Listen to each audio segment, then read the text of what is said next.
اعوذ باللہ من الشیطان الرجیم بسم اللہ الرحمن الرحیم وبہ نستعین وہو خیر المعین۔ سلسلہ کلام حضرت نوح علیہ السلام کے عنوان سے جاری تھا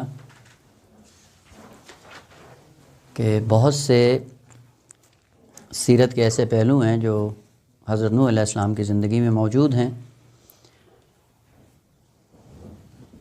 جب خالق کائنات نے حضرت نوح علیہ السلام سے یہ ارشاد فرمایا کہ اس کے بعد کوئی دائرہ ایمان میں آنے والا نہیں ہے، تو اب آہستہ آہستہ کشتی بنانے کا انتظام کریے۔ حضرت نوح علیہ السلام نے کشتی کا سلسلہ ملأ عام میں شروع کر دیا۔ سب کے سامنے یہ کام ہو رہا ہے۔ پہلا سوال یہ ہے کہ سب کے سامنے کیوں ہو رہا ہے؟ ایک وجہ اس کی یہ تھی کہ خالق کائنات اتنی اتمام حجت کے بعد پھر بھی لطف و کرم خالق کائنات کا دیکھیں کہ جب تک کشتی تیار ہوتی ہے شاید کوئی اور ایسا ہو جو پلٹ کر آ جائے، اور یہ بھی در واقع ایک مہلت تھی خالق کائنات کی طرف سے مزید کہ شاید کسی کے اندر کوئی ایسی رمق ایمان کی باقی ہو تو وہ آ سکتا ہے۔ دوسرا پہلو یہ ہے کہ انسان اجتماعی مخلوق ہے، کیونکہ ایک انفرادی زندگی ہے اور ایک اجتماعی زندگی ہے۔ اجتماعی زندگی کو آگے بڑھانے کے لیے سب سے پہلا عنصر انسان کے اندر خود اجتماعی زندگی کا ہے۔ البتہ آپ جا کر تفسیر المیزان میں مطالعہ کر سکتے ہیں کہ اجتماعی زندگی بشر کی کہ جس پر یہ اصلاً استوار ہے انسانی زندگی، وہ اجتماعی زندگی ہے۔ اب یہ اجتماعی زندگی انسان کے لیے فطری ہے یا جبری ہے، اب وہ جا کر خود مطالعہ کر سکتے ہیں، چونکہ یہاں پہ اس سے چونکہ بات سے مربوط نہیں ہے اس لیے فقط اشارہ کر رہا ہوں۔ بالآخر اجتماعی زندگی ہے، معنی کر دوں پہلے۔ اجتماعی زندگی سے مراد یہ نہیں ہے کہ مل بیٹھ کر کسی کام کو انجام دینا۔ مل بیٹھنے کا نام اجتماعی زندگی نہیں ہے۔ اجتماعی اور معاشرتی زندگی سے مراد یہ ہے کہ انسان اپنے سارے کام تنہا انجام نہیں دے سکتا۔ جب تک کہ دوسروں کا تعاون شامل نہ ہو یہ انسان ایک لمحے کے لیے زندہ نہیں رہ سکتا۔ بس اجتماعی اور معاشرتی زندگی یوں ہے کہ اگر دوسروں کا تعاون شامل حال نہ ہو وہ خود بھی نابود ہو جائیں گے اور یہ بقیہ افراد بھی نابود ہو جائیں گے۔ انسانی زندگی کو آگے چلانے کے لیے ایک دوسرے کا تعاون ضروری ہے۔ اجتماعی سے مراد یہ ہے، وَإِلَّا اگر مل بیٹھ کر ایک جگہ اکٹھے ہونا ہو تو وہ حیوانوں میں بھی ہے، لیکن حیوانوں کی زندگی اجتماعی نہیں ہے۔ یعنی ایک نوع اگر حیوان کی مر جاتی ہے تو دوسری نوع سے کی زندگی میں کوئی فرق نہیں پڑتا ہے، لیکن انسان یوں نہیں ہے کہ اگر ایک طبقہ انسانیت کا اپنی ذمہ داریاں انجام نہ دے تو دوسرے افراد بہت زیادہ متاثر ہوتے ہیں۔ لہذا ہر شخص کو اپنی اپنی ذمہ داری کو انجام دینا ہے تاکہ خود بھی زندہ رہیں اور دوسرے بھی زندہ رہیں۔ ضمناً یہ اجتماعی یا معاشرتی زندگی آیا فطری ہے یا جبری ہے، طبیعی ہے؟ انشاءاللہ آپ جا کر المیزان میں مطالعہ کر سکتے ہیں، اگر مناسبت ہوئی وہاں پہ عرض کریں گے۔ دوسرا سوال یہ تھا کہ حضرت نوح علیہ السلام نے یہ جو کشتی ملأ عام میں بنانا شروع کی تو دوسروں کے تعاون سے بنانا شروع کی۔ ایک فلسفہ اس کا یہ تھا مہلت مل جائے دوسروں کو، دوسرا فلسفہ یہ تھا کہ امور اجتماعی میں انسان دوسروں کے تعاون کے بغیر کوئی بھی کام آگے نہیں بڑھا سکتا ہے۔ آپ فرض کریں کہ آپ جاتے ہیں معاشرے میں ہدایت کرنے کے لیے لوگوں کی ہدایت کے لیے آپ وابستہ ہیں کئی ایک لوگوں سے جب تک ان کا تعاون شامل حال نہیں رہے گا آپ تنہا پیغام ہدایت کو نہیں پہنچا سکتے۔ اگر دوسروں کے بغیر آپ یہ کام نہیں کر سکتے ہیں تو پھر آپ کو سب سے پہلے اجتماعی بننا ہے۔ اجتماعی کاموں میں اور انفرادی کاموں میں فرق یہ ہے کہ انفرادی کام اگر انسان اپنے کمال تک پہنچنے کے لیے انفرادی کام انجام دیتا ہے تو ان کا فائدہ فقط اسی کی ذات کو ہوتا ہے، اور اس ذات کو فائدہ پہنچانے کے لیے جو اسلام نے روح رواں ذکر کی ہے وہ یہ ہے افضل الزہد اخفاء الزہد۔ آپ جس کمال پہ بھی جانا چاہتے ہیں انفرادی زندگی میں، اس کا فلسفہ یہ ہے کہ آپ حسنات کو، کمالات کو اور پیغام ہدایت کو دوسروں پہ عیاں نہ کریں۔ اسی لیے کہا جاتا ہے کہ جب خالق کائنات کی بارگاہ میں جب آپ تنہا آتے ہیں اور اس تنہائی میں جن کمالات کو آپ طے کرتے ہیں وہ رابطہ آپ کا اور خدا کا خالص ہونا چاہیے۔ یہاں پہ ہے کہ افضل الزہد اخفاء الزہد، لیکن اجتماعی زندگی کا پہلا رکن یہ ہے کہ اگر اجتماعی کام کر رہے ہیں تو بالکل اس کے برعکس کہ عیاں ہو، سب پہ برملا ہو، سب کے لیے ہو، یعنی یہاں پہ وہ تظاہر ہے جس کو انجام دینا بہت ضروری ہے۔ اگر یہ تظاہر نہیں کریں گے اجتماعیات میں، معاشرتی زندگی میں، آپ کسی مقصد میں کامیاب نہیں ہو سکتے۔ لہذا دینی کاموں میں پہلے یہ تشخیص دیں کہ یہ کام میرا انفرادی ہے یا اجتماعی۔ اگر انفرادی ہے بھلے آپ کی ذات سے مربوط ہے، آپ چھپا کے رکھیں، لیکن اگر اجتماعی کام ہے تو اجتماعی کاموں میں دوسروں کا تعاون شامل ہے، وہاں پہ تظاہر بھی ہے، اور تظاہر بھی برا نہیں ہے، البتہ نیت انسان کی خالص ہونی چاہیے خدا کے لیے، لیکن کام ایسے کریں جو سب کی آنکھوں کے سامنے ہوں، کسی پہ مخفی نہ ہو۔ یہاں پہ مخفی کاری نہیں ہوتی۔ ایک نمونہ عرض کروں، امام حسین علیہ السلام جب مکہ سے کربلا کی طرف جا رہے تھے، راستے میں ایک جگہ پہ رکتے ہیں اور وہ معروف شاعر فرزدق جب آتے ہیں ایک جگہ پہ تو کوفے کے حالات امام علیہ السلام نے دریافت کرنا چاہے، تو اس نے آ کے کہا کہ میں تنہائی میں آپ کو بتاتا ہوں۔ امام نے کہا نا، یہ سب محرم راز ہیں، چونکہ کام ایسا کر رہے ہیں معاشرتی اور اجتماعی جس کا فائدہ قیامت تک رہے گا، اور اس فائدے کے پیش نظر امام علیہ السلام نے کہا یہ سب ایک ہی ہیں، اجتماع میں سب کار خیر میں شریک ہیں، پنہان کاری وہاں پہ معنی نہیں رکھتی ہے، سب کے سامنے آیا ہوں، واضح راستہ ہو، واضح موقف ہو، اور اس موقف کی سربلندی کے لیے سب ایک دوسرے کے ساتھ تعاون کے ساتھ مل کر وہ کام انجام دیں۔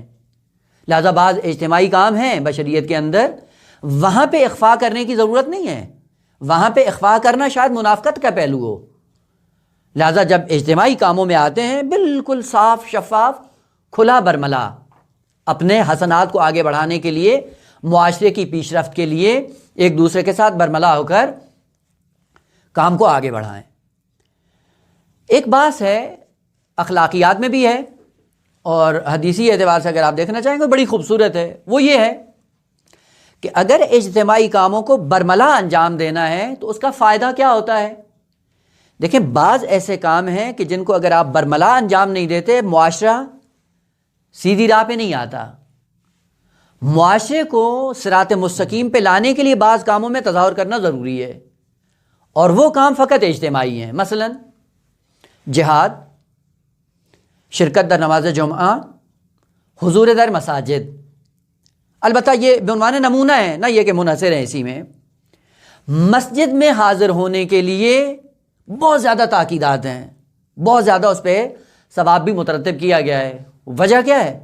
جبکہ ایک طرف سے کہا جاتا ہے کہ آپ افضل الزہد اخفاء الزہد، چھپا کے زہد کو انجام دیں، لیکن یہاں پہ کہا برملا کریں۔ کیوں برملا کریں؟ کہا اس کے اندر حکمت یہ ہے کہ یہ آپ کا کام انفرادی نہیں ہے، جب آپ یہ کام انجام دیتے ہیں آپ معاشرے کے لیے آئیڈیل بن جاتے ہیں، معاشرہ آپ کے پیچھے چلنا شروع ہو جاتا ہے۔ اس غرض سے جب اجتماعی کاموں کو انجام دیتے ہیں تو یہاں پہ وہ تظاہر ہونا چاہیے، اس عنوان سے کہ آپ اسوہ ہیں، آپ آئیڈیل ہیں، آپ مقتدا ہیں، لوگ آپ کے پیچھے آنا چاہ رہے ہیں۔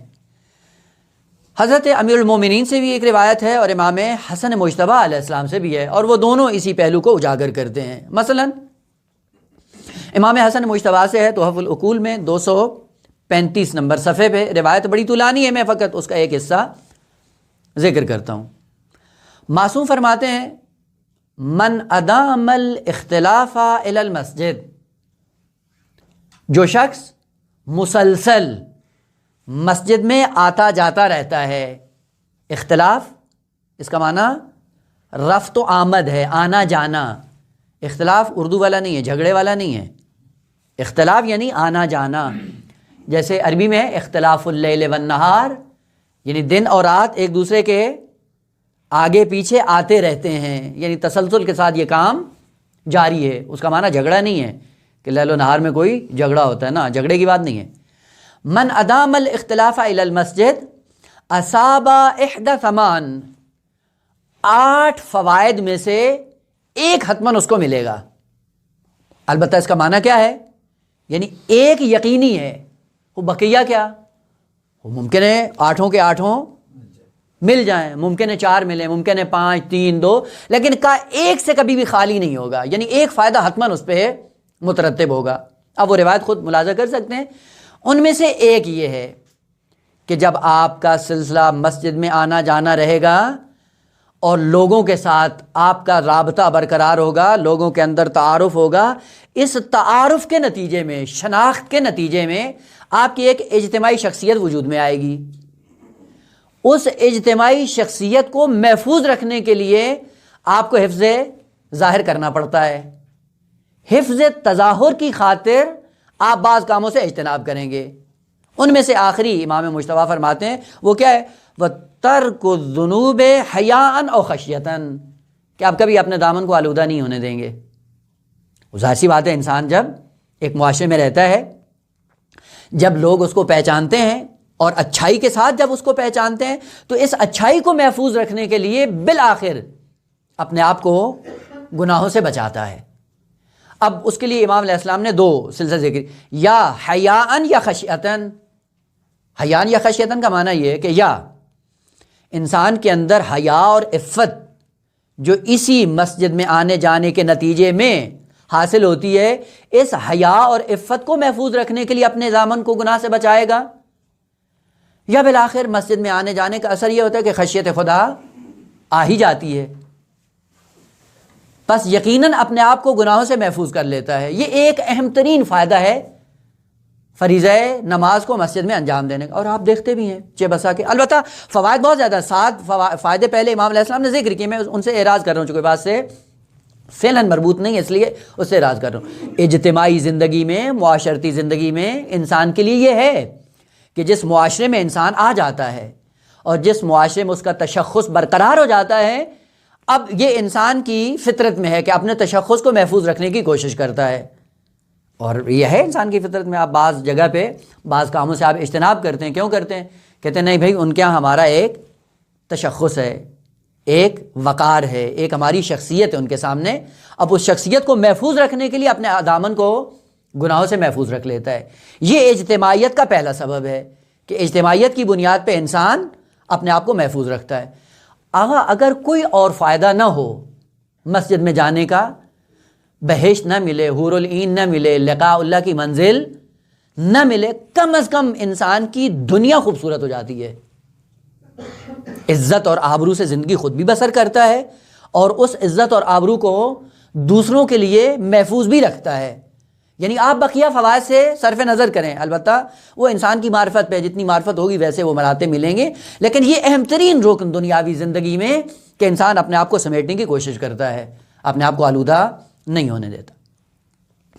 دوسری روایت امیر المومنین سے ہے، حضرت امیر المومنین علیہ الصلوۃ والسلام ارشاد فرماتے ہیں، وسائل الشیعہ جلد نمبر 3 صفحہ 482، حتماً ان روایات کی طرف مراجعہ کریں، چونکہ بسا اوقات ایک ایسا نقطہ کہ جیسے انسان بیان کرنے والا ممکن ہے غافل ہو، اور مطالعہ کرنے والا خالق کی کائنات کی نگاہ میں اگر برگزیدہ ہے تو ایسے گوشے خالق کھول دیتا ہے الہامی صورت میں کہ کئی ایک راستے انسان پر کھل جاتے ہیں۔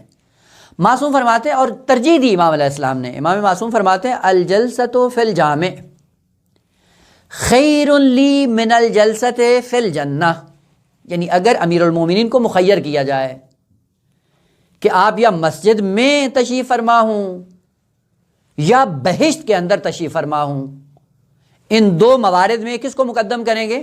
معصوم فرماتے ہیں کہ مسجد جامع میں بیٹھنا میرے لیے بہت بہتر ہے نسبت اس کے کہ میں بہشت میں جا کے اقامت کروں یا وہاں پہ بیٹھ جاؤں۔ یعنی جو بہشت میں بیٹھنے کو ترجیح نہیں دے رہا ہے، مسجد جامع میں بیٹھنے کو ترجیح دے رہا ہے، اس سے پتہ چلتا ہے کہ کوئی ایسی حکمت ہے اس کے اندر جس کی بنیاد پہ معصوم علیہ السلام یہ کہہ رہے ہیں کہ مسجد میں بیٹھ کر میرے لیے یہ راستہ اپنانا بہت بہتر ہے نسبت اس کے کہ مجھے بہشت میں جائے گزین کر دیا جائے۔ کیوں؟ علت بھی ذکر کر دی امام علیہ السلام نے ذیل میں، لأن الجنت فیہا رضا نفسی، اگر میں جنت میں چلا جاؤں تو وہاں پہ کیا ہے؟ میری ذاتی خوشی ہے، ذاتی رضایت کا سبب ہے، میں خود راضی ہوں اس سے۔ ایک ایسی زندگی ہے جس سے فقط خوشی، لطف، لذت مجھے ملے گی۔ لیکن والجامع فیہ رضا ربی، مسجد جامع میں اگر میں بیٹھتا ہوں تو اس میں پروردگار کی رضایت شامل ہے، اور جب معاملہ دائر ہو جائے حب نفس میں اور رضایت پروردگار میں، رضایت پروردگار مقدم ہے۔ خوب کیوں؟ وہاں پہ رضا نفس ہے اور یہاں پہ رضا رب ہے۔ آپ کو پتہ ہے کہ اوائل اسلام میں مسجد ایک سنگر ہوتا تھا اسلام کو بچانے کا۔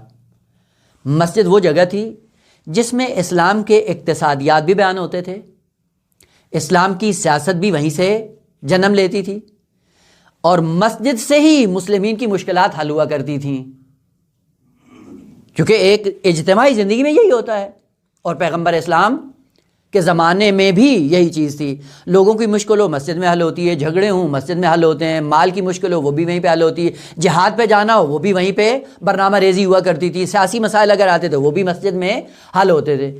بس مسجد ایک مرکز ہے، ایک جامعیت ہے، اور جامع اسی لیے اس کو کہتے ہیں کہ جامعیت ہے اس کے اندر، اور اجتماعی جتنی مشکلات ہیں وہ مسجد میں حل ہوا کرتی تھیں۔ اور آپ کو پتہ ہے کہ جنت کی زندگی انفرادی زندگی ہے، وہاں پہ اجتماعیت کا کوئی تصور نہیں ہے، وہاں پہ فقط حب نفس ہے۔ یعنی جو بھی بہشت میں جائے گا، بہشت میں اس کی زندگی دوسروں پہ وابستہ نہیں ہے، دوسرے جہاں پہ بھی ہوں وہ اپنی لذات میں ہے، اور یہ انسان جو بہشت میں جا چکا ہے یہ اپنی لذت میں زندگی بسر کر رہا ہے۔ وہاں پہ اجتماعی زندگی نہیں، ساری انفرادی زندگی ہے۔ کوئی میری زندگی کا عکس العمل دوسروں پہ ظاہر نہیں ہوگا، اور دوسروں کی زندگی بھی ہمارے اوپر کوئی مؤثر نہیں ہوگی۔ لیکن دنیا کے اندر رہتے ہوئے انسان کی انفرادی زندگی نہیں ہے، بلکہ اجتماعی زندگی ہے۔ یعنی میرا ہر عمل، میرا ہر کردار، میرا ہر رول دوسروں کی زندگی میں مؤثر ہے، اور اس تاثیر کی بنیاد پر جب میں خود دین پہ نہیں چلوں گا، دوسرے مجھے دیکھ کر ایسا ایسا دین سے متنفر ہو جائیں گے۔ لہذا بعض لوگ ایسے ہیں کہ جو دین کی ذمہ داریوں کے مسائل میں جب آتے ہیں تو کیا کرتے ہیں؟ جی ہم نیوٹرل ہو جاتے ہیں۔ آپ کا نیوٹرل ہونا آپ کے لیے فقط نقصان دہ نہیں ہے، کئی ایک لوگوں کے لیے ذلت کا سبب بنتا ہے۔ لہذا اسلام کے اندر نیوٹرل والا پہلو ہے ہی نہیں آگا کہ ہم نیوٹرل رہیں گے، یہ کریں گے۔ ہاں، جہاں پہ باطل ہے ہر دو طرف، یعنی دو گروہ ہیں دونوں باطل پہ ہیں، وہاں پہ آپ کیا کریں؟ حتماً ایک کا ساتھ دیں؟ نہ، وہاں پہ آپ بالکل ان سے کنارہ کش ہو جائیں۔ اس کا مطلب نیوٹرل ہونے کا معنی نہیں ہے نہ اس کو کہیں نہ اس کو کہیں اور چپ ساتھ لینا۔ چپ ساتھ لینے کا معنی یہ نہیں ہے، اگر وہ دونوں باطل پہ ہیں تو یہ اعلان کریں میرا کسی سے تعلق نہیں ہے۔ اسی لیے جو نہج البلاغہ میں ہے، کن فی الفتنۃ کابن اللبون، یہ فتنوں میں ہے جب فتنے کھڑے ہوتے ہیں، اور آپ کو پتہ ہے کہ فتنے ہدایت کے لیے نہیں ہوتے ہیں، فتنے ہمیشہ ضلالت اور گمراہی کا سبب بنتے ہیں۔ تو اگر دو فرقے اور دو طبقے اور دو گروہ دونوں ہی ضلالت کا سبب بن رہے ہیں تو وہاں پہ آپ کیسے ہوں؟ آپ استعمال نہ ہوں وہاں پہ، یعنی کوئی بھی آپ کو استعمال نہ کرنے پائے، خصوصاً دین کو نقصان پہنچانے کے لیے۔ لیکن جہاں پہ حق اور باطل کی بات آ جائے وہاں پہ تو بے طریق اولا نیوٹرل بننا جائز نہیں ہے، جس نے تاریخ میں ہوا ہے، ایک طرف صریح حق اور ایک طرف صریح باطل، اور بعض لوگوں نے اپنے آپ پہ یہ نیوٹرل ہونے کا لبادہ اوڑھ رکھا تھا، یہاں پہ نہیں ہے۔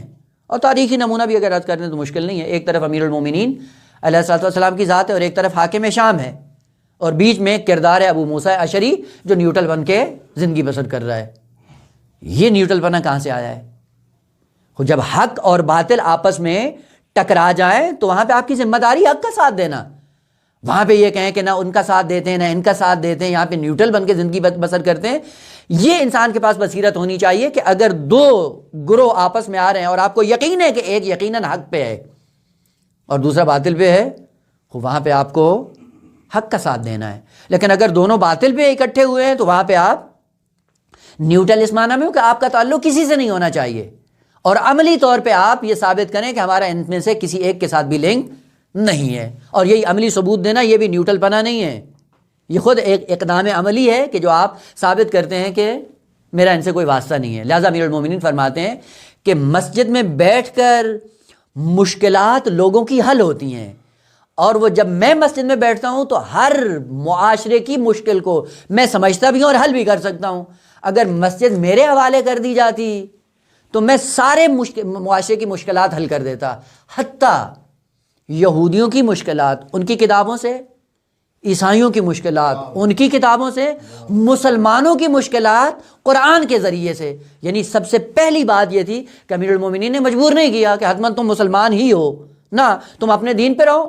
ہاں، ہماری یہ ذمہ داری بنتی ہے کہ ہم اسلام کی خوبصورتی کو بیان کریں، اور آپ کے مذاہب میں جو بطلان آ گیا اس کو برملا کریں، اس کے بعد اختیار آپ پہ ہے کہ آپ اس کو اپنائیں یا اس کو اپنائیں، لیکن اتنی صلاحیت ہونی چاہیے اس کے اندر کہ وہ جو باطل کو نمایاں کر سکے اور حق کو بھی نمایاں کر سکے۔ ہم چہ بسا نہ باطل کو برملا انداز سے بیان کر پاتے ہیں اور نہ ہی باطل کو، خوب صاف شفاف راستہ بیان کریں۔ قد تبین الرشد من الغی، رشد اور غی یہ دونوں برملا ہونے چاہیے۔ حق کا راستہ بالکل صاف اور شفاف، بطلان کا راستہ بھی صاف اور شفاف۔ آپ کا کام فقط یہ، یعنی یہاں پہ لگی لپٹی سے کام نہیں لیں۔ جب بات ہے بیان کی، تبیین کی، تو تبیین کے مرحلے میں آ کر آپ حق کو جس طرح سے آیا ہے اسی طرح بیان کریں، اور باطل جس طرح سے آیا اس کو بیان کریں۔ اس کے بعد پھر معاشرے کو اختیار ہے کہ وہ جس کو اپنانا چاہے وہ اپنا سکتا ہے۔ بس معاشرتی زندگی کی خصوصیت یہ ہے کہ سب سے پہلے مل جل کر حسنات کو روایت دیں معاشرے میں، دو ان اجتماعی زندگی میں حسنات کو برملا انجام دیں، اور برملا انجام دینے سے لوگوں کے لیے راستے نمایاں ہو جاتے ہیں۔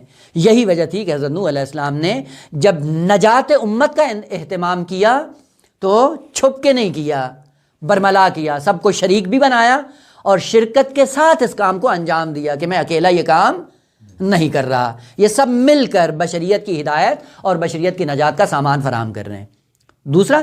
تیسرا یہ تھا کہ جب آپ معاشرتی مشکلات کا شکار ہوں تو وہاں پہ دفاعی پوزیشن بھی آپ کی اجتماعی ہونی چاہیے۔ اگر معاشرے پہ کوئی مشکل آتی ہے تو ان مشکلات کا دفاع کرنا بھی انفرادی زندگی کا وظیفہ نہیں ہے، یہ اجتماعی زندگی کی مشکل ہے۔ مثلا ایک نمونہ عرض کروں، پاکستان میں یہ ہوا ہے، پاکستان میں ایک فتنہ اٹھا بنام شہادت ثالثہ در تشہد۔ اب وہ آپ نے دیکھا کہ تشیع دو گروہوں میں تقسیم ہو گئی۔ یہ ایک اجتماعی زندگی کی مشکل تھی۔ اجتماعی زندگی کی جو مشکلات ہوتی ہیں ان کا دفاعی بھی اجتماعی صورت میں ہوتا ہے، انفرادی صورت میں نہیں ہوتا۔ آپ انفرادی صورت میں آپ کر کے دیکھ لیں، آپ نے اس فتنے کو نہ ختم کیا نہ ہوا ہے۔ وجہ کیا ہے؟ جو نظام خداوند عالم نے مقرر کیا وہ یہ تھا کہ معاشرتی اور اجتماعی مشکلات کا جب دفاع کرنا ہو وہ بھی اجتماعی اور معاشرتی شکل میں ہے۔ اگر اس مشکل کو حل کرنے کے لیے جتنے علماء تھے وہ سارے متفق ہو کر ایک فیصلہ کرتے، یہ مشکل حل ہو جاتی۔ کیونکہ اتفاق نہیں ہوا، کیونکہ اکٹھے نہیں ہوئے، ہر ایک نے اپنی لائن اختیار کی، اپنے اپنے مقاصد کی صلاح اس کے مطابق۔ وہ ایک نے کیا کہا، جی اگر فتوے ہیں تو پھر آپ کیوں مجبور کرتے ہیں؟ خوب بعضوں نے ان کے فتووں کا سہارا لیا، بعض نے ان کے فتووں کا سہارا لیا۔ یہاں پہ فتووں کا سہارا لینا معقول نہیں تھا، یہ ایک مشکل کھڑی ہوئی ہے قوم میں، اور اس مشکل سے تشیع کا وقار زیر سوال جا رہا تھا، پوری تشیع زیر سوال جا رہی تھی، اور جہاں پہ تشیع کو اجتماعی صورت میں مشکل ہو، وہ اسلام نے کہا کہ آپ کا دفاع بھی اجتماعی ہونا چاہیے تھا۔ چونکہ اجتماعی نہیں تھا، لہذا کیا ہوا ہے، مشکل اپنی جگہ پہ باقی ہے۔ اس مشکل کو مٹانے کے لیے اگر ہم نے وہی دینی اور قرآنی اور الہی راستہ اپنایا ہوتا، یہ مشکل حل ہو گئی ہوتی۔ بس یہ ذہن میں رہے، یہ ایک نمونہ عرض کیا، واللہ اس سے اور بھی زیادہ ہے۔ لہذا آپ یہ کہیں کہ جب اجتماعی مشکلات آتی ہیں تو میں انفرادی صورت میں اس کا دفاع کر سکوں گا یا اس کو بچا لوں گا، نہ، یہ ممکن نہیں، اور نہ وہ ہوتا بھی نہیں ہے، آپ کر کے دیکھ لیں، نہیں ہو پائے گا۔ اجتماعی مشکلات اجتماعی دفاع سے محفوظ رہتی ہیں۔ اور آخری کہ اجتماع کا وہ کیا ہے کہ اگر آپ نے اجتماعی صورت میں، معاشرتی صورت میں پھیلانے میں بھی ایک دوسرے کا تعاون کیا اور دفاع کرنے میں بھی ایک دوسرے کا تعاون کیا، نتیجہ کیا ہوگا؟ نجات ہے اجتماعی۔ قرآن کی آیات ہیں بہت زیادہ اس عنوان سے کہ قیامت کے دن بعض لوگ انفرادی عذاب میں مبتلا ہوں گے اور بعض ایسے ہیں جو اجتماعی عذاب میں مبتلا ہوں گے۔ اجتماعی سے مراد یعنی اگر گروہ گروہ مل کر ایک فساد کو رواج دیتے ہیں تو انفرادی عذاب سے ہٹ کر قیامت کے دن اس پورے مجموعے کو مشخص کر کے پوری بشریت کے سامنے برملا کیا جائے گا، انفرادی زندگی سے ہٹ کے۔ اسی لیے سورہ مبارکہ زمر کی آیات ہیں، وَسِیقَ الَّذِینَ کَفَرُوا إِلَىٰ جَهَنَّمَ زُمَرًا، زمر کہتے ہیں گروہ کو، ایک مجموعے کو، ٹولے کو، اس پورے ٹولے کو اٹھا لو۔ کیوں کیا؟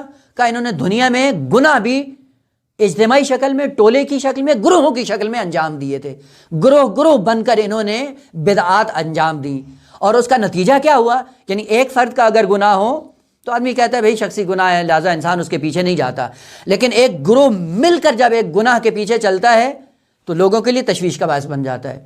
یار اگر یہ گناہ ہوتا تو یہ سارے ایک ساتھ کیوں انجام دے رہے ہیں؟ کہتے ہیں یا نہیں کہتے ہم لوگ بھی؟ بھئی اگر یہ چیز بری تھی تو اس نے بھی انجام دی، اس نے بھی انجام دی، سب مل کر یہ سارے کام کیوں کر رہے ہیں؟ بس اس کا مطلب ہے کہ اجتماع کے اندر ایک تاثیر ہے، مثبت صورت میں بھی اور منفی صورت میں بھی۔ مثبت میں بھی اگر آپ گروہ بن کر ایک سنت حسنہ کا آغاز کرتے ہیں تو لوگ سوچنے پہ مجبور ہو جاتے ہیں، یار یہ سب پاکیزہ ہیں، سب دیندار ہیں اور سب مل کر یہ کام انجام دے، اس کا مطلب ہے یقیناً اس کے اندر کوئی وجہ ہے، کوئی حکمت ہے، کوئی فلسفہ ہے۔ پس اگر پہلے مرحلے میں اجتماعی زندگی ہم نے تشکیل دی، اجتماعی زندگی کو برملا انجام دیا، اور اجتماعی مشکلات کو اجتماعی صورت میں آپ نے ڈیفنس کیا، دفاع کیا، نتیجہ یہ ہے کہ آپ کی اجتماعی نجات کا سامان فراہم ہو جائے گا۔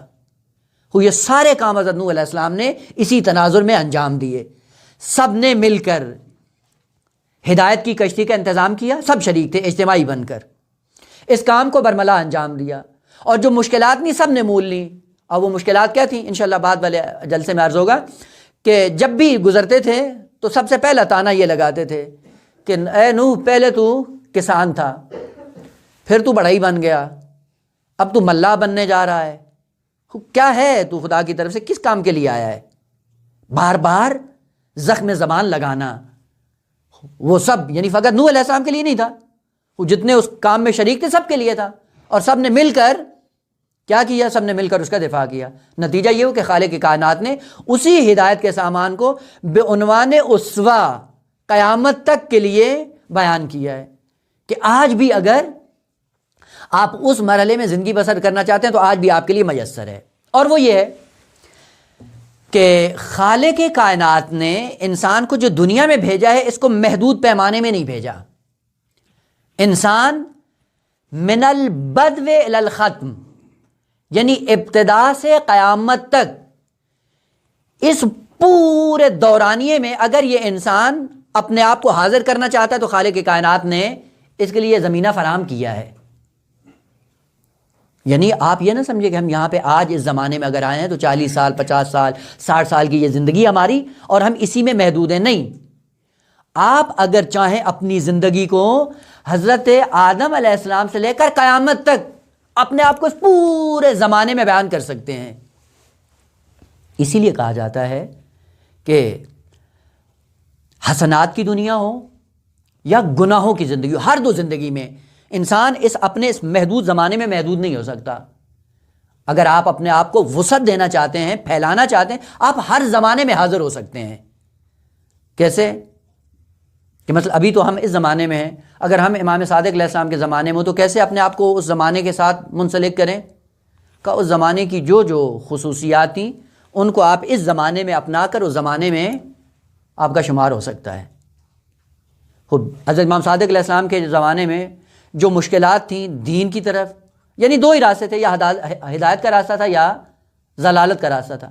وہ جو ہدایت کا راستہ اس صورت میں ظاہر ہوا تھا، آپ نہیں ہیں اس زمانے میں، لیکن وہ خصوصیات آج بھی آپ اپنا سکتے ہیں، اور ان خصوصیات کو اپنانے کے بعد آپ کو زمانے میں بھی معشور کیا جا سکتا ہے۔ لہذا اب وہ جو زیارت نامے میں آپ پڑھتے ہیں کہ ہم امام حسین علیہ السلام کے ساتھ نہیں تھے، لیکن راستہ ہے زیارت ناموں میں کیا ہوا؟ یا لیتنی کنت معکم فافوز فوزا عظیما۔ یہی آپ کا جملہ آپ کی زبان سے جو صادر ہوتا ہے، اے کاش میں بھی اس زمانے میں ہوتا اور اس حسنے سے اپنے آپ کو ہمکنار کر سکتا تھا۔ یہی خواہش اور یہی لیتا اور یہی تمنی کا اظہار کرنا خالق کائنات فرماتا ہے اس کو زمانے کے ساتھ وابستہ کر دو۔ یعنی آج بھی اگر آپ حضرت نوح علیہ السلام کے ساتھ اس اجتماعی زندگی میں شریک ہونا چاہتے ہیں تو وہ کام جو انہوں نے انجام دیا تھا یا عملاً انجام دے، یا حد عقل یہ کہ آپ کی نیت یہ ہو کہ اگر میں اس زمانے میں ہوتا تو میں بھی اس کام میں شریک ہوتا، کہ اسی شرکت سے آپ کو زمانے میں مشہور کر دیا جائے گا۔ روایت ہے ظاہر امام حسن مجتبیٰ علیہ السلام سے، تحف العقول میں صفحہ نمبر 456، معصوم فرماتے ہیں من غاب عن امر، کلی بات ہے، جو بھی کسی معاملے میں غائب ہوتا ہے۔ یہ امر وہ نہیں ہے جس سے معنی حکم ہوتا ہے، یہ امر بے معنی شے ہے۔ آپ کو پتہ ہے کہ امر دو معنی میں ہوتا ہے، ایک امر بے معنی حکم جس کی جمع اوامر استعمال ہوتی ہے، اور ایک امر بے معنی شے ہے، حادثہ واقعہ جس کی جمع امور استعمال ہوتی ہے۔ یہ امر بے معنی شے ہے کہ من غاب عن امر، جو کسی واقعے میں غائب ہو، واقعہ رونما ہوا، حادثہ ہوا، لیکن یہ وہاں پہ موجود نہیں تھا۔ خوب بعد میں قانون کلی فرضیہ، اس واقعے پر یہ اظہار رضایت کرتا ہے۔ معصوم فرماتے ہیں کانا کمن شاہدہ، یہ شخص اس کی مانند ہے جو وہاں پہ موجود تھا۔ اب یہ قانون کلی یعنی سنت الہی ہے جس کو معصوم نے ذکر کیا ہے۔ اب وہ حادثہ مثبت ہو تو بھی آپ وہاں پہ موجود ہیں، اور اگر حادثہ منفی ہے تو بھی آپ وہاں پہ موجود ہیں۔ لہٰذا زیارات کے باب میں آپ جا کر کہتے ہیں جہاں پہ متعدد طبقات پہ آپ لعنت کرتے ہیں، پہلے جو ظالمین ہیں کربلا میں ان پہ بھی لعنت کرتے ہیں، جو قاتلین ہیں کربلا میں ان پہ بھی لعنت کرتے ہیں، اور ایک گروہ وہ جو وہاں پہ نہیں تھا لیکن انہوں نے سنا، سننے کے بعد انہوں نے ظالم اور قاتل طبقے کی حمایت کی، ان کے ساتھ اعلان رضایت کیا، کہ یہ بھی ان میں شامل ہیں۔ لہٰذا آپ کہتے ہیں لعن اللہ امتن سمعت بذلک فرضیت بے، یہ بھی اس گروہ میں شامل ہے۔ یعنی دونوں طرف سے ہو سکتا ہے۔ آپ تمام تر ادوار میں آپ چلے جائیں، جس معصوم کی سیرت آپ پڑھ کر یہ اظہار کرتے ہیں کہ کاش میں اس زمانے میں ہوتا اور میں بھی یہی رویہ اپناتا جو معصوم نے اپنایا ہے، خالق فرماتا ہے کہ اس کو زمانے کے ساتھ مشہور کر کے اس کے وجود کے اندر اتنی وسعت پیدا کرو کہ اس کے دسترخوان پہ بیٹھ کر بشریت ارتزاق کرے۔ لہذا خالق کی کائنات نے آپ کو محدود زمانے کے لیے خلق نہیں کیا ہے۔ خالق نے جب آپ کو اتنی وسعت عطا کی ہے، اس وسعت کو محدود کیوں کرتے ہو؟ وسعت کتنی ہو، نہ فقط یہ کہ ہم اس زمانے میں زندگی بسر کر رہے ہیں، نہ آپ آدم سے لے کے قیامت تک کے جتنے مثبت حالات ہیں آپ اس میں اپنے آپ کو ڈال کر قیامت کے دن جب آپ کا وجود جمعی اور بسیط اور وسیع وجود جب پوری کائنات کے سامنے عیاں ہوں تو اس وقت آپ محدود پیمانے میں حسنات کی جگہ پہ کھڑے ہوئے دکھائی نہ دیں، بلکہ آپ کی وسعت ایسی ہو کہ بشریت کے اوپر آپ سایہ کر رہے ہوں، سایہ ڈال رہے ہوں، آپ کے سائے میں کتنی بشریت سانس لے رہی ہو۔ مثال عرض کروں، آپ نے دیکھا ہے کہ یہ مثال ہے سمجھانے کے لیے یعنی ہماری خلقت یوں ہے. دیکھا ہے کہ بس اوقات انسان کسی کو چیک کاٹ کے دیتا ہے کاغذ کا، چیک کے اوپر اتنی رقم لکھی ہوتی ہے کہ اگر اس رقم کو لے کر انسان اپنی زندگی کو چلانا چاہے، اپنی زندگی بھی چلا سکتا ہے، اپنے دوستوں کی زندگی بھی چلا سکتا ہے، مساجد بھی بنا سکتا ہے، مدارس بھی بنا سکتا ہے، کار خیر بھی کر سکتا ہے. کس صورت میں؟ کہ اگر اس چیک کو بینک میں لے جا کے کیش کر لے. اگر اس چیک کو لے جا جس پہ اتنی زیادہ رقم لکھی ہوئی ہے کہ جو آپ کو بھی نجات دے سکتی ہے، آپ کے خاندان کو بھی نجات دے سکتی ہے، آپ کے دین کو بھی نجات دے سکتی ہے، لیکن شرط یہ ہے کہ چیک اگر آپ کے ہاتھ میں رہے گا تو یہ کام نہیں کر سکتے ہیں. پھر کیا کریں؟ بینک میں جائیں، بینک میں جا کے چیک کو دیں، اس سے وہ کیش لیں اور کیش لینے کے نتیجے میں یہ کام کرنا شروع کر دیں. ایک یہ بھی کر سکتے ہیں. دوسرا یہ ہے کہ چیک ہے، کاغذ ہے، آپ اس کاغذ کو لے کر، جس طرح یہ بچے ہوتے ہیں وہ جہاز بنا کے ہوا میں اڑانا شروع کر دیتے ہیں، وہ یہ کام بھی کر سکتے ہیں. اگر کاغذ کا چیک آپ نے اس سے جہاز بنا لیا، جس طرح بچے بناتے ہیں، جہاز بنا کے آپ نے اس سے کھیلنا شروع کر دیا، وہ سارے کام کر سکیں گے؟ نہیں کر سکیں گے. بس یہ چیک اگر اس کے مطابق زندگی بسر کریں، اتنی زیادہ خدمات آپ انجام دے سکتے ہیں. اور اگر وہ نہ کریں، اس سے غافل ہو جائیں، تو اسی کاغذ سے کشتی بنا کے پانی میں بہا دیں، جہاز بنا کے ہوا میں اڑا دیں، اب وہ اس سے فائدہ نہیں. خالق کائنات نے جو انسان کو دنیا میں بھیجا ہے، جو سرمایہ دیا ہے، کہ سرمایہ وہ چیک کی طرح ہے. اگر اس کو کیش کرو تو خود نہیں، نسلوں کی سعادت کا انتظام کر سکتے ہو. اور اگر اس کو کیش نہ کرو، لہو و لعب میں گزار دو، تو وہی کشتی کی طرح پانی میں بنا کے ڈال دو یا جہاز بنا کے ہوا میں ڈال دو. یہ آپ پہ ڈیپینڈ کرتا ہے. اس زندگی کو کیش کرنے کے لیے کیا کرو؟ کہ بینک میں جانا پڑے گا. وہ بینک کیا ہے؟ کہ دین ہے. اس زندگی کو دین کے دائرے میں لاؤ، کیش کرو، اس کے سائے میں دیکھو آپ کی زندگی کیسے ہوتی، آپ کی اولاد کی زندگی کیسے ہوتی، معاشرے کی زندگی کیسی ہوتی، دین کتنا پنپتا ہے. اور یہ اختیار آپ کو دیا گیا ہے. اس اختیار کے بل بوتے پہ آپ اپنے آپ کو وسعت زمین و زمان سے فراتر کر سکتے ہیں. نہ فقط اس زمانے کے لیے مخصوص ہے، آپ ہر زمانے میں موجود ہیں. آپ کام ایسا کر جاؤ، اس زندگی کو کیش کرو دین کے سائے میں، اور کیش کرنے کے بعد دیکھو کہ آپ اس زمانے میں محدود نہیں ہوگے. آپ کی وسعتیں اتنی ہوں گی کہ آئندہ آنے والی نسلیں آپ کے نقش قدم پہ چلیں گی. اور خدا نے یہ علی الاعلان کہا ہے. کیا کہا؟ کہ بار بار اپنے لیے دعا کرو. وَجْعَلْنَا لِلْمُتَّقِينَ إِمَامًا. معنی کیا ہے؟ کہ ہمیں قرار دے متقین کا امام، یعنی متقین کا امام ہمیں بنا. سیدھا سیدھا ہے. وَجْعَلْنَا، ہمیں قرار دے، ہمیں بنا، لِلْمُتَّقِينَ إِمَامًا، متقیوں کے لیے ہمیں امام بنا کہ متقی ہمارے نقش قدم پہ چلیں. اور بعضوں سے یہ بات ہضم نہیں ہوئی. معنی جب صحیح نہیں ہوا، بات ہضم نہیں ہوئی، کیا کہا؟ یہاں پہ کلمہ مقدر ہے، اور مقدر مان کر اصل پوری روح قرآن چینج کر دی. کیا کہا؟ کہاں پہ ہے عبارت؟ وجعلنا، وجعلنا نہیں ہے، وجعل لنا ہے، لام مقدر ہے. وجعلنا جو قرآن نے کہا، وجعلنا انہوں نے کہا نہیں یہ نہیں ہے. کیا ہے؟ وجعل لنا، لام جا رہا ہے جو مقدر ہے، اور معنی ہے وجعل لنا، کیا ہے؟ للمتقین امام، یعنی متقیوں میں سے ہمارے لیے امام بنا. دو توجیہیں کی. ایک وجعلنا، نام میں لام مقدر ہے، اور وہاں پہ جو للمتقین ہے وہ لام من کے معنی میں ہے. دو توجیہیں کی. اور معنی کیا کہ وجعل لنا من المتقین اماما، متقیوں میں سے ہمارا امام بنا. کیوں ہضم کیوں نہیں ہوتی بات؟ جو قرآن کی تعلیمات ہیں کیوں ہضم نہیں ہوتی ہیں؟ پھر اتنے زیادہ مقدر مان کر کیوں تعلیمات قرآن کو چینج کرتے ہو؟ مگر اس وقت آپ نہیں دیکھتے ہیں کہ جو بھی اس وقت بشریت چل رہی ہے، کون ہے ان کے امام؟ البتہ امام اصطلاحی نہیں، ہاں وہ امامت جو منصب الہی اس کی بات نہیں کر رہا ہوں. کتنے ایسے لوگ ہیں جنہوں نے کار خیر انجام دیے ہیں کہ بعد والی بشریت ان کے کاموں پہ بیٹھ کر انہی کاموں کو انجام دے رہی ہے. تو اس کا مطلب ہے آپ جس کے نقش قدم پہ چل رہے ہیں وہ آپ کا امام ہے، آپ کا مقتدا ہے، آپ اس کے مقتدی ہیں. اور یہ مقتدی دونوں ہیں. بعض ہیں کہ جنہوں نے اپنی زندگی اس طرح سے گزاری ہے کہ فجار کے لیے مقتدا بنے ہوئے ہیں، اور بعض ہیں جو متقیوں کے لیے مقتدا بنے ہوئے ہیں، یعنی راستہ دونوں طرف سے.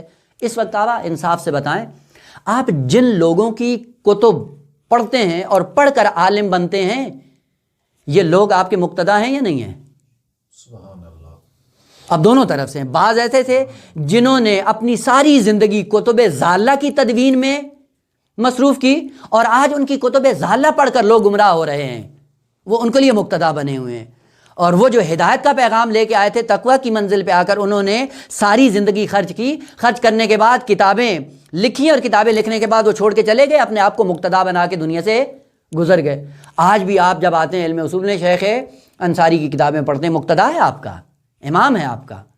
امام یعنی پیش رو ہے، جس کے نقش قدم پہ چل کر آپ علم میں مجتہد بنتے ہیں.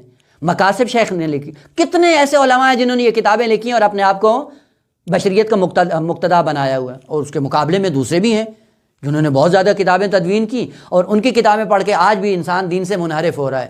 دونوں مقتدا بنے ہوئے ہیں، ایک متقیوں کے لیے بنا ہوا ہے اور ایک فجار کے لیے بنا ہوا ہے. کہا یہ توفیق جو خدا نے ان کو دی ہے، یہ توفیق ہمیں کیوں حاصل نہیں ہوتی کہ ہم بھی ایسا کام کر کے جائیں کہ آئندہ آنے والی نسلیں ہمارے نقش قدم پہ چلتی ہوئی ہدایت پا جائیں، ہم متقیوں کے لیے مقتدا بن جائیں. پھر توجیہ نہ کرنی پڑے کہ وجعلنا من المتقین، لام کو بھی من بنا دو اور ناک میں بھی لام مقدر مان لو. نہ، سیدھا سیدھا راستہ ہے قرآن کا. چلو اپنے آپ کو اتنا وسیع بناؤ کہ آئندہ آنے والی نسلیں آپ کے دسترخوان پہ بیٹھی ہوں.